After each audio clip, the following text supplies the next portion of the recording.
चलिए आज एक ऐसी कहानी पर बात करते हैं जो सोचने पर मजबूर कर देगी। एक ऐसी कहानी जहां पैसा, टेक्नोलॉजी और नैतिकता की सारी सीमाएं धुंधली पड़ जाती हैं। ये वो कहानी है जिसने पूरी दुनिया में सुर्खियां बटोरी हैं। तो मामला ये है कि चीन के एक गेमिंग अरबपति ने अमेरिका में सरोगसी के जरिए 100 से भी ज्यादा बच्चों को जन्म दिलवाया है। जी हाँ, 100 से ज्यादा। और जानते हैं वो खुद को क्या बुलाते हैं? सोशल मीडिया पर उन्होंने खुद को चीन का पहला पिता घोषित कर दिया। बस ये एक टाइटल ही उनकी सोच और उनके इरादों का अंदाजा देने के लिए काफी है। तो सवाल ये है कि इन चौंकाने वाले आंकड़ों के पीछे आखिर ये शख्स है कौन? तो ये है शू बो। करीब 48 साल के हैं। चीन की गेमिंग इंडस्ट्री के जाने माने अरबपति और डुओई नेटवर्क नाम की एक बड़ी कंपनी के फाउंडर हैं। पर बात यहीं खत्म नहीं होती।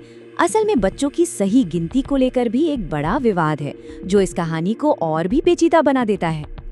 एक तरफ उनकी कंपनी का कहना है कि ये संख्या 100 से थोड़ी ज्यादा है, लेकिन दूसरी तरफ उनकी एक्स गर्लफ्रेंड जिनके साथ उनका कस्टडी को लेकर केस चल रहा है, उनका दावा है कि ये संख्या 300 से भी ज्यादा है।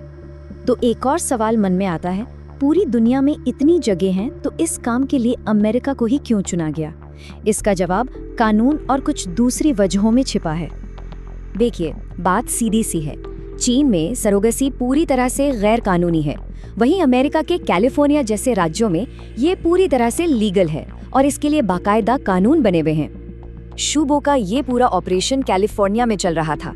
इसके लिए कई सरोगेट मदर्स को हायर किया गया और क्योंकि ये बच्चे अमेरिका में पैदा हुए तो उन्हें अपने आप अमेरिकी नागरिकता भी मिल गई। रिपोर्ट्स के मुताबिक इनमें से कई बच्चे कैलिफोर्निया के इरविन शहर में एक बहुत बड़े घर में रहते हैं, जहां उनकी देखभाल के लिए नैनियों की पूरी एक टीम तैनात है।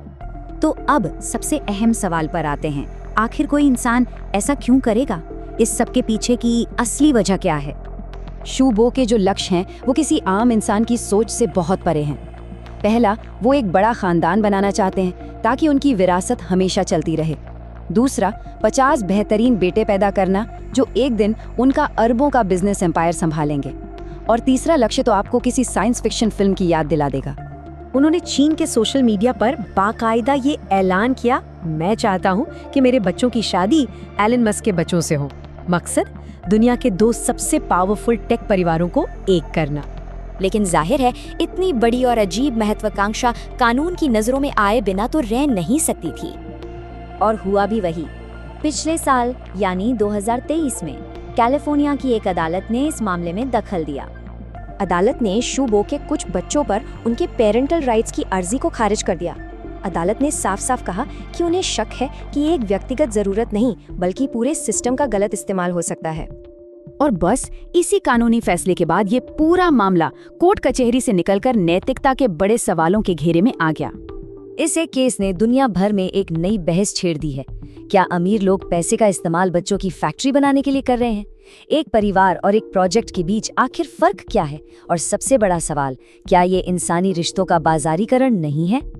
तो ये क्या है, कानून का दुरुपयोग या फिर मानव जीवन का बाजारीकरण? ये एक परिवार है या फिर एक फैक्ट्री? ये कहानी सिर्फ एक आदमी की सनक के बारे में नहीं है।